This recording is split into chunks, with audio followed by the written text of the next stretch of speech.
I'm Nicole Lee from Twit and Before You Buy, and this is my review of the Pantech Burst, an entry-level smartphone from AT&T. In fact, the Pantech Burst is very affordable at only around $50 with a new 2-year service agreement. But for that price, you get a lot of bang for your money. Let's start with the design.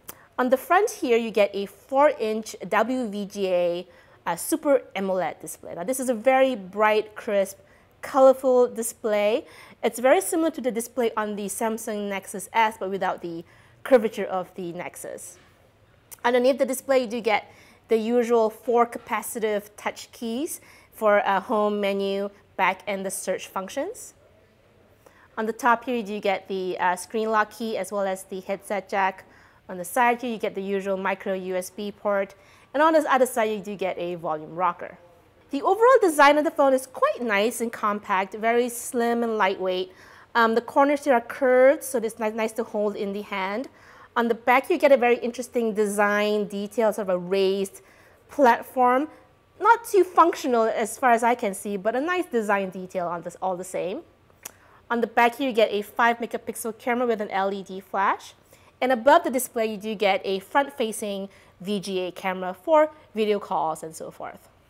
The Pantech Burst comes with Android 2.3.5 Gingerbread, not ice cream sandwich. I apologize for all you Android fans out there, but it is an entry-level smartphone, so we give Pantech a little bit of a leeway with this one. The Pantech Burst has Pantech's own Android interface on it. It's very similar to other Android skins like the HTC Sense or Samsung's TouchWiz interface, but this is Pantech's own design. The most interesting thing about the Pantech interface is the lock screen. On the lock screen itself, you get a circle here with various shortcuts you can just drag to. For example, you can just drag the lock icon to the middle circle and you'll unlock the phone. Other shortcuts include to launch a browser, just drag the browser icon to the middle. It'll launch the browser. So, it's pretty good. For example, the call log, the messaging function, the music player, and the email function. However, I have to say it's not very customizable. For example, the email shortcut is for the email app, not the Gmail app. That's the one where you enter in your own email information like Exchange and POP3 and all that.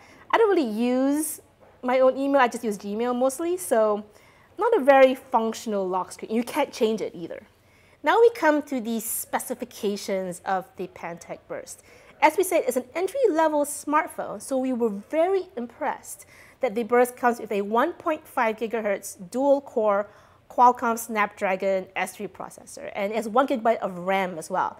That means it's really fast, really smooth, multitasking was a breeze, everything's really snappy and fast. Another thing we love about the Pantech Burst, it has 4G LTE service. Not too many AT&T phones come with 4G LTE, so this is a great pro with the Pantech Burst. I tried the 4G LTE in San Francisco, and it was a little spotty here and there, but I did get around 20 megabits per second down, which is amazing. The Pantech Burst has 16 gigabytes internal storage. It is also a micro SD card slot if you want to expand it up to 32 gigabytes. The camera on the Pantech Burst is only 5 megapixels, as I said, and I have to say the camera quality was only so-so. Low light photos were a little dim and kind of grainy. They just weren't as sharp as I would like. A huge pro is only $50 with a new 2-year service agreement. That's really inexpensive for what you get with the Pantech Burst.